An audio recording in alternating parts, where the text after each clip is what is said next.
Говоря откровенно, идея снять этот специальный репортаж родилась примерно пару месяцев назад. Тогда наша мама оставила нас с дочерью на 1 час, всего на 1. И надо сказать, что время тогда прошло не так спокойно, как сейчас. Точнее, совсем неспокойно. Но в целом все обошлось. Но я тогда задумался, как другие отцы обходятся без мам. И вообще, возможно ли это? Поэтому сегодня мы покажем всего 1 день из жизни 3 уфимских отцов-одиночек.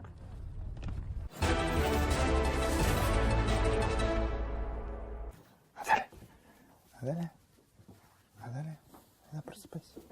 Вставай.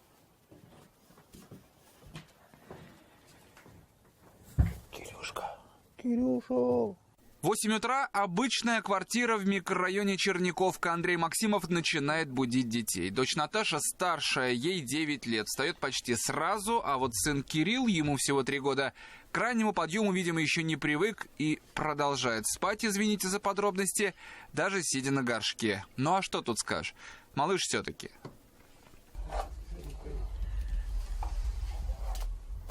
Как любая другая девочка, Наташа первым делом занимает ванную комнату. Утренний ритуал, так сказать. Нужно умыться, причесаться, словом, привести себя в порядок. Мужчины тем временем ждут своей очереди. Лицо мой? Руками мой? Ну вот, вроде как все проснулись, и пора завтракать. Но папа не успевает приготовить. Слишком долго собирались, да еще и съемочная группа постоянно отвлекает. Поэтому остается быстро одеться и бегом в школу и детский сад, благо ехать недалеко. Но маленький Кирилл, видимо, до сих пор не проснулся, еще не понял, куда его везут. Куда пойдете? Садик? Ну что тут сказать, вот такое утро в семье Максимовых почти каждый день, кроме выходных. Дочь в школу, сына в детский сад и почти всегда на бегу. И тут вы, наверное, заметили, что кого-то в этой истории не хватает. А не хватает, можно сказать, самого важного человека. Мамы не хватает. Первый год, когда только вот не стало жены, я занимался со старшей. Младшим как бы вообще не занимался, потому что надо было старшую в школу, 1 класс. Учил ее писать, читать. Супруги Андрея не стало 2 года назад. Кириллу тогда было 10 месяцев, Наташе 5 лет. Что толкнуло молодую маму на суицид, никто так и не знает. Девушка покончила с собой, не оставив предсмертной записки. В один момент Андрей стал отцом-одиночкой с 2 маленькими детьми на руках. Чему пришлось учиться? Всему заново все полностью. Готовить научился. Больно-то я не готовил, а что готовил-то? Самые элементарные рожки пожарил, там, яйца пожарил, все. Пельмени сварил, все. Как бы вот такое у меня было. То, что я умел делать. У детей спрашиваю, что вы хотите на сегодня, на завтрак, на обед, на ужин.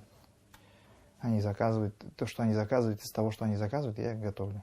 Пока Кирилл и Наташа в школе и детском саду, отец работает по дому. Другой работы у него нет. Семья живет на пособие. Стирать, убираться и готовить тоже кто-то должен. Все эти обязанности теперь целиком на папе. Хотя попозже со школы придет главная помощница. Вот только говоря о дочери, Андрей признается, что после смерти жены отношение к ребенку сильно изменилось. После этого случая я, наверное, охладел дочери. Сами как с сыном, как бы, да. Просто, наверное, то, что давно уже не было, как бы, противоположным полом, я очень долго не общался, уже сколько, 2,5 года, как бы, может, из-за этого. Охладел, как бы, и не так уж, как раньше общался, не сюсюкаюсь. Я считаю, уже чувствую, да. Я считаю, я как бы взрослый.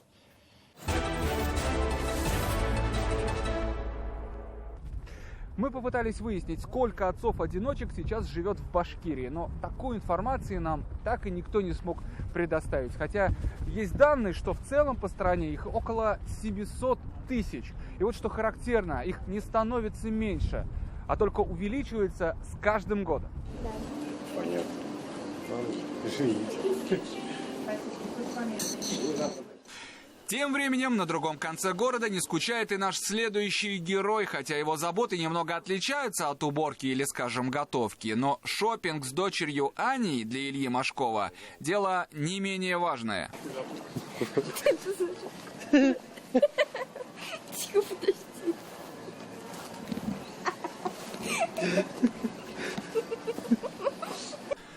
А с виду суровый коренастый мужик. Ну какие уж тут могут быть сюсюканье, но только не с любимой дочкой. Тут брутальный мужчина легко превращается в доброго папу. Вот, к примеру, много ли вы знаете отцов, которые добровольно согласятся проколоть нос родной дочери? Ане папа разрешил, хоть и не сразу, конечно.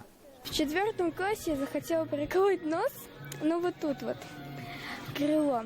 Я такая говорю папе, можно проколоть нос? Он такой, ну да, попозже чуть-чуть. Потом в 5 классе говорю уже, не проколол еще, я уже забыла про это. Потом говорю, можно вот тут проколоть? Он такой, ну ладно, давай проколем, когда я приеду. Илья стал отцом-одиночкой относительно недавно, всего 2 года назад. Когда развелись с женой, старший сын Никита с отцом решил остаться сразу. Дочь живет с папой, пока мама решает квартирный вопрос. Но время от времени видится с детьми. Тяжелее всех при разводе родителей пришлось девочке, конечно. Аня очень переживала, хотя сама в этом никогда не признается. Ну, я просто нормально отреагировала, типа, пускай сами решают. Зачем истерики устраивать? Раньше Илья Машков работал машинистом поезда, но с недавних пор перепрофилировался в индивидуального предпринимателя. Сфера деятельности – туризм. Бизнес, можно сказать, семейный. И первый заместитель Ильи – его 16-летний сын Никита. Кстати, коммерция – не единственное общее дело отца и сына. Ближе к вечеру у них по плану посещение спортзала. Конечно, с работой на заводе или в офисе такой свободный график было бы тяжело составить. Но Илья работает на себя и сам себе начальник. Поэтому может позволить себе уделить время всем. С дочкой в магазин и с сыном на тренировки.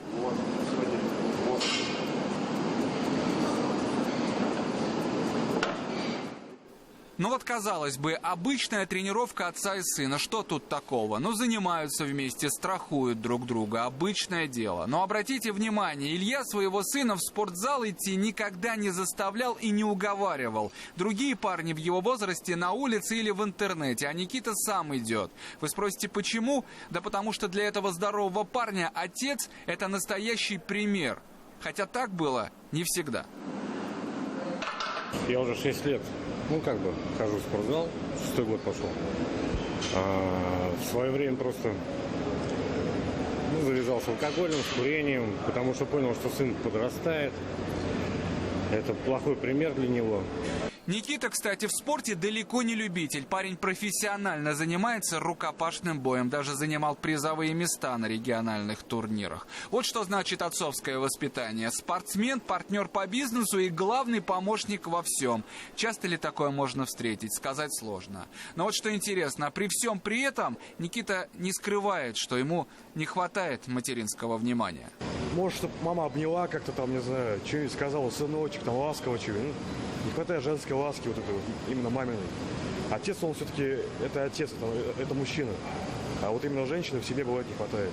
К слову, Илье нет и 40, молодой папа, можно сказать. И вот спорт для него – это не просто место, где он поддерживает себя в форме, а своего рода антистресс. Для отца-одиночки это очень важно. Вот только об этом говорит не сколько сам глава семейства, а его дети. Когда они только развелись с мамой, он хотел вернуть, не то что вернуть, но ему тоже не хватало матери поначалу. Чьей жены. Мне матери, ему жены. Потом как-то это все устаканилось, я его поддерживал, в общем. Те же самые тренировки в зале, они очень помогают снимать стресс, от депрессии, очень сильно помогают. Тем временем вечереет. Это значит, что заканчивается рабочий день у нашего следующего героя. Бывает, они любят помогать. Знакомьтесь, Петр Миркун, отец-одиночка 2 прекрасных дочек. Ульяны, та, что постарше, и малышки Таисии. Конечно, она главный дегустатор у нас, пробовальщик. Любит поварить, помешать. Ну вот буквально только что папа пришел с работы. И что думаете, отдохнет наш герой хоть минутку? Да откуда такая роскошь? Надо еще успеть ужин приготовить, уроки проверить и с младшей поиграть. Но обо всем по порядку. Прижимаю пальцами, чтобы она вот так была. Хорошо. Давай, пробуй.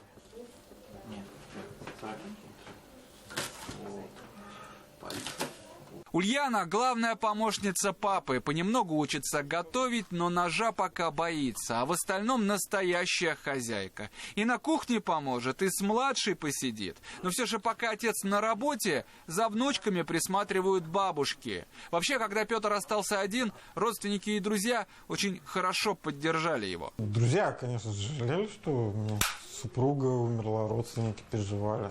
Что вот прям... Ах, ты такой бедный, несчастный, мы тебя пожалеем. Нет. То есть меня поддержали период, который самый тяжелый. То есть вначале родственники, друзья с работы, там, наставник мой помог. То есть не дали мне упасть куда-то, как некоторые бывают, что падают, в горе не могут своим справиться. Проблемы со здоровьем у супруги начались сразу после рождения малышки Таисии. Тогда диагноз поставили неутешительный – порок сердца. И тут она мне звонит, говорит, тебя вызывает врач. Ну, приехал я, мне с кардиоцентра врач-хирург сказал, что вашей супруге стало жить 2 года. Супруга Петра боролась за жизнь почти 2 года. Вся семья ждала для нее новое сердце. Были обследования, лекарства, чтобы выиграть побольше времени, но так и не успели. Говорили, что вроде приостановилось, но тут резко какой-то стресс был или что. И у нее получилось, что резко плохо стало. Мы ее положили в больницу и ездили. Днем съездили, а вечером все, уже трубку не берет. И на следующий день, когда я поехал в больницу, мне сказали, что она лежит уже в реанимации. И Папа. Пока мы записывали это интервью, младшая дочь Таисия наотрез отказалась оставлять папу одного, то и дело мелькая перед камерой, словно специально отвлекая папу от воспоминаний. 1 год и 8 прошло, у меня супруга умерла. Слава Богу, что не мучилась. То есть была обречена, ничего нельзя было сделать? Ну, мы стояли в очереди, как на трансплантацию. Я извиняюсь. Ну вот такой он, один день из жизни уфимских отцов-одиночек. На первый взгляд, ничего особенного, справляются ничуть не хуже, чем мамы. Но вот что интересно, в российском законодательстве такого термина, как отец-одиночка, официально не существует. Вот в жизни они есть, а на бумаге вроде бы как и нет. Но сами отцы на этот счет не переживают. Для них, как и для одиноких мам, главное не статус, а то, чтобы их дети были счастливы.